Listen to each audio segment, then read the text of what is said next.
Hey guys, this is Art Commute channel where we discuss art and modern culture. I've been watching many TV shows and movies, as well as reading many books and learning new skills during this quarantine.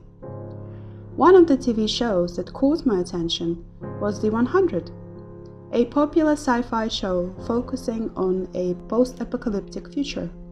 Some of you probably know the final season of The 100 has premiered recently.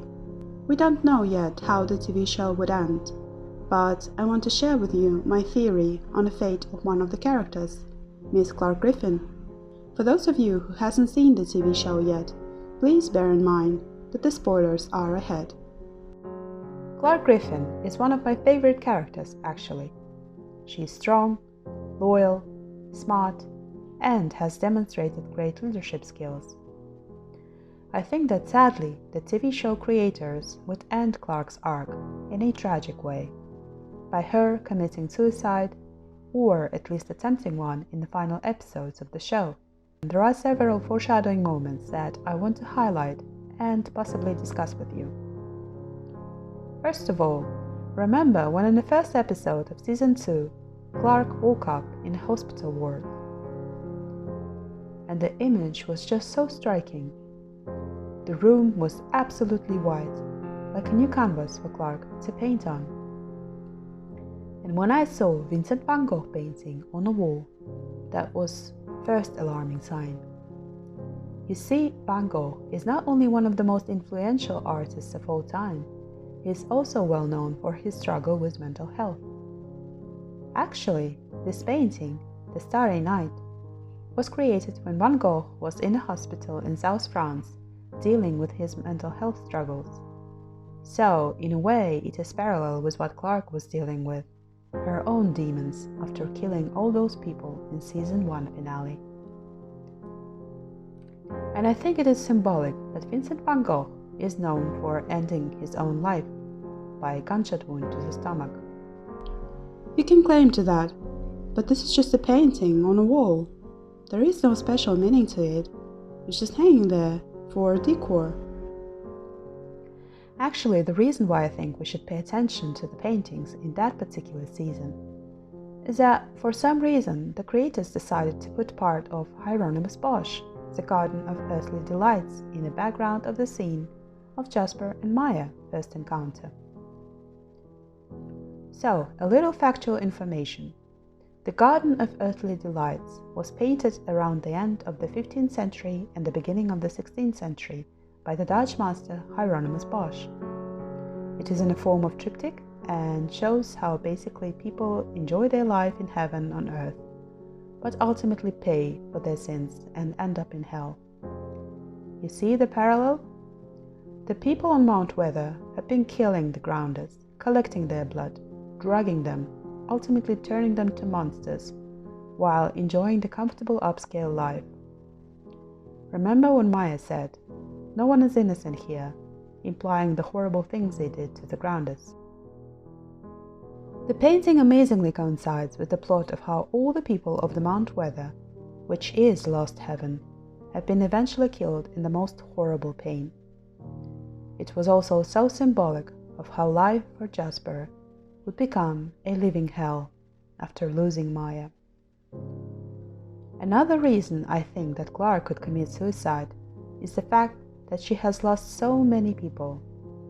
First, her father, then her best friend, then Finn, she had to kill him herself, and then Lexa, and finally her mother.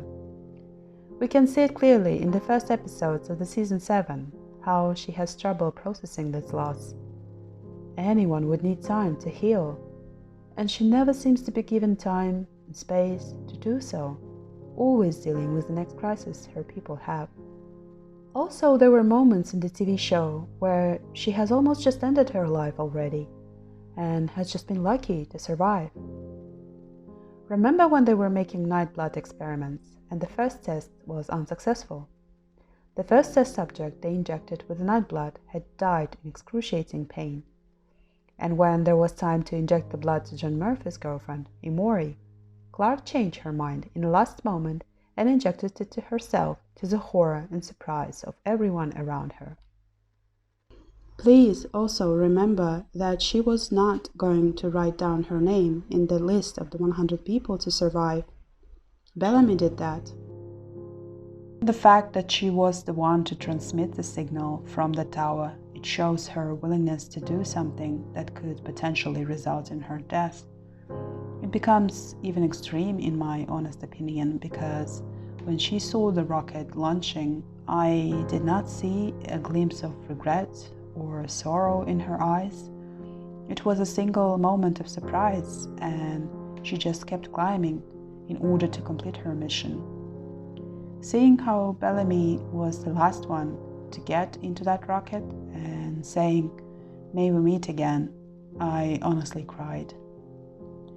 Another point I would like to make is the fact that both of Clarke's parents were willing to sacrifice everything in order to inform everyone on board of the space station about the valuable information for their survival. It does not count story-wise, as these were not Clarke's decisions, but rather of her parents. Generally, you cannot claim someone to be generous or brave or anything else simply by association. But you can say that a person is somewhat led by example, if you know what I mean. Last but not least is the scene where Clarke, Bellamy and John have been all under the influence of a toxin in the Alpha planet. Remember how Bellamy and John trying to kill each other? But Clarke put knife to her own throat. She was danger, but just to herself, not to anyone else. For these reasons, I do think that Clarke could end up killing herself, or at least attempting to do so in the final episodes of the 100. But it will probably be her ultimate sacrifice to save her people. Clarke seems to be taking high-risk missions all the time, completely on her own, as I have demonstrated above. Sometimes it is even annoying for me as a viewer, because she doesn't seem to understand her role as a leader or even care for her life sometimes. I mean, she usually comes up with the best decisions for the group, and Clarke needs to understand that. Her true purpose in life, which is to serve her people and preferably to stay alive in the process.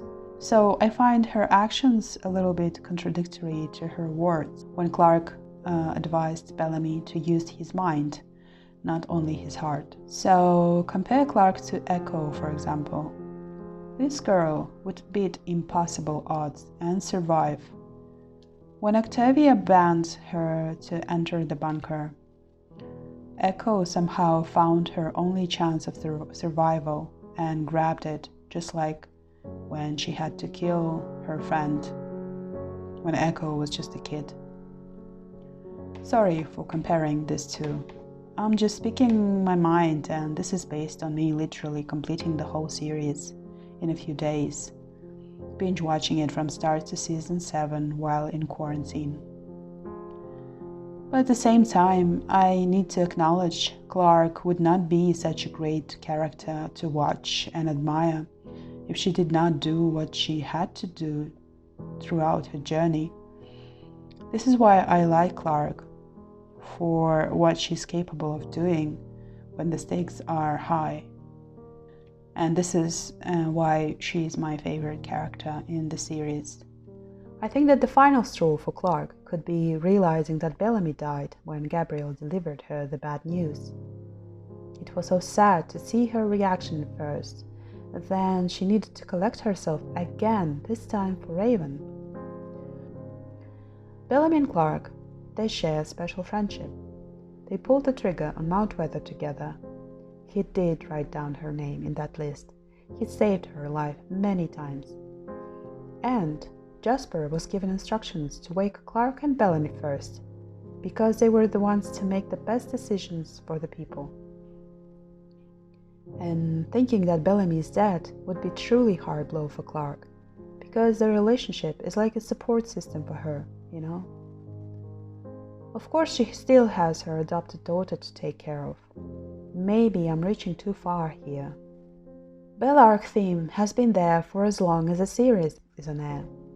The fans of the show just love to speculate that these two would finally end up together. Of course, if they would bring Bellamy back in some way, I think it would be awesome if that's what's going to happen. And seeing that so many fans are rooting for that storyline, I could perfectly see that TV show creators took that into account when they were writing season 7 script. And that is because we all have seen what happens to TV show's legacy when its creators just don't give a slightest care to the beloved characters and their storylines. Especially in line of a new spin-off TV show, Anaconda, coming soon. I would definitely decide whether to watch it or not, based on how satisfactory the 100 storyline will be. So, if you have an opinion to share on the subject, please comment below, and if you like the video, please press like and subscribe. Thanks for watching. Bye!